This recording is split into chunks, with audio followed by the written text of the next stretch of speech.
Eu chamo de rótulo falso é a confusão entre o criticismo e o ser ungido. Você não precisa do Espírito de Deus para ser uma pessoa crítica e sentenciosa, e, no entanto, muitas pessoas por aí são guerreiros tecnológicos. Estão por aí sem nome, anônimos, eles amam entrar em redes sociais para atacar e criticar outras pessoas, irmãos e irmãs. Eles desferem nomes e rótulos e acreditam serem defensores da fé. Eu creio que Troy Edwards disse bem: há uma linha tênue entre o ministério válido de um apologista, alguém que defende a fé, e a necessidade de encontrar alguma coisa para usar contra aqueles com quem você talvez discorde teologicamente. O que ele quis dizer?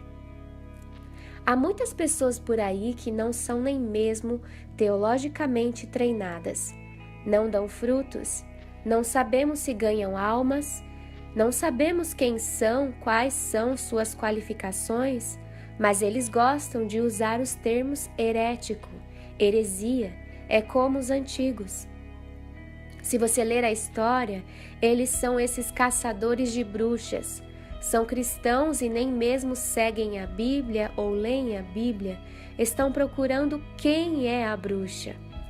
Isso é algo que o diabo fez para distrair a igreja do trabalho do Evangelho. A maneira de sabermos se alguém é um verdadeiro mestre ou pastor em profecias é se você está ganhando almas para Jesus. Essa é a maneira principal. E como sabemos se alguém é herético? Como sabemos se um ensino é heresia? Deixa eu te dar a definição. Uma doutrina herética não é uma doutrina com a qual você discorda. Sinto muito te dizer isso. Só porque você não concorda com algo não significa que a outra pessoa esteja ensinando heresia. Heresia é isto. Heresia é um ensino que impediria a salvação. Por favor, anote isso. Por favor, lembre disso. Heresia é um ensino que impediria a salvação. Eu já dei esse exemplo antes, vou apresentar de novo. Há uma denominação aí que acredita no celibato dos ministros. Eles ensinam que para servir a Deus você tem que ser solteiro, você não pode se casar. Nós concordamos com isso? Obviamente não. Eu sou casado, não concordamos com isso porque a Bíblia diz que Jesus curou a sogra de Pedro. Portanto, Pedro, que de acordo com essa denominação, seria o primeiro papa. Pedro tinha sogra, isso significa que ele tinha uma esposa. E a mãe da esposa dele foi curada por Jesus. Portanto, Pedro era casado. Por que um papa não pode se casar? Por que os sacerdotes não podem se casar? Nós cremos que temos escrituras que sustentam o fato de que nós pensamos estar certos. Entretanto, o celibato de ministros nunca poderá ser chamado de heresia, porque, quer você seja solteiro ou casado, você pode ir para o céu. Você pode ir para o céu sendo solteiro, você opta pelo celibato. Nós achamos que você está errado, mas você opta pelo celibato. Mas você pode ir para o céu. Ou você pode se casar e algumas pessoas acham que nós estamos errados, mas você se casa e vai para o céu. Amém? Então, isso não pode ser considerada uma doutrina herética. Por outro lado, vamos agora para o fim dos tempos. Muitas pessoas acham que o seu posicionamento favorito para o arrebatamento é a verdade do Evangelho. Eu sinto informar, é apenas a sua teoria, e nenhuma teoria do arrebatamento poderá ser chamada de heresia. Porque você pode acreditar no arrebatamento pré-tribulacionista, morrer e ir para o céu.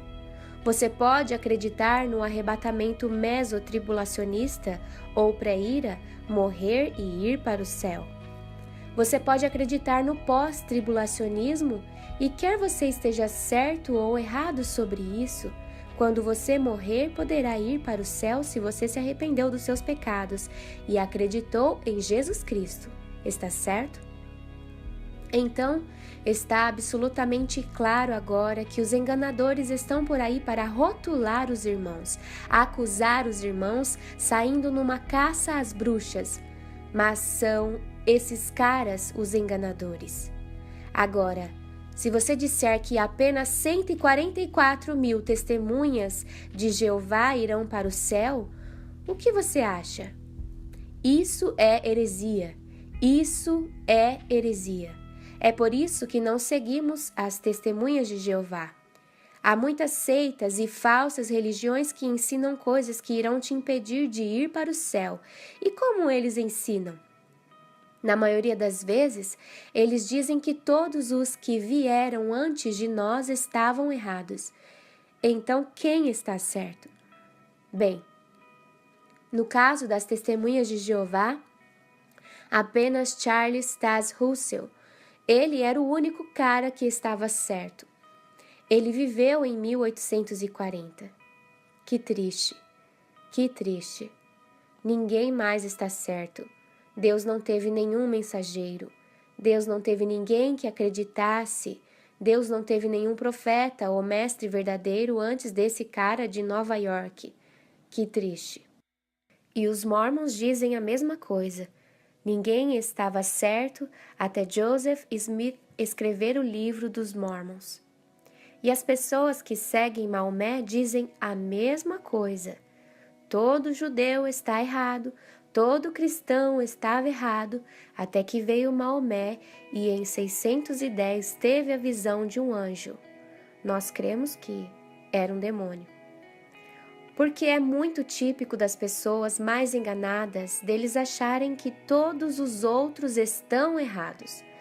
A ironia é que os mais enganados são aqueles que estão focados em encontrar os enganadores.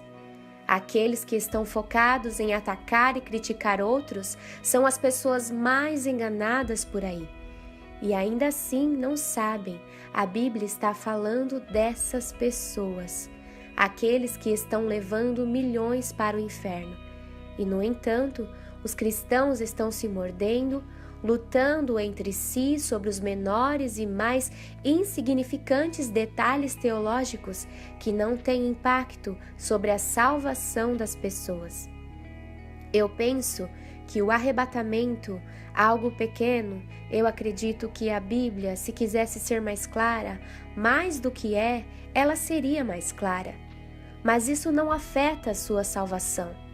Não há necessidade de discutir e brigar e rotular as pessoas. A maneira de nos protegermos é focarmos não nos enganadores, mas em Jesus. Estudando a sua palavra. E terceiro, eu recomendo, nós devemos entender que nós devemos ter humildade suficiente em nossos corações para perceber que não somos os únicos que conhecem a verdade. Não somos os únicos.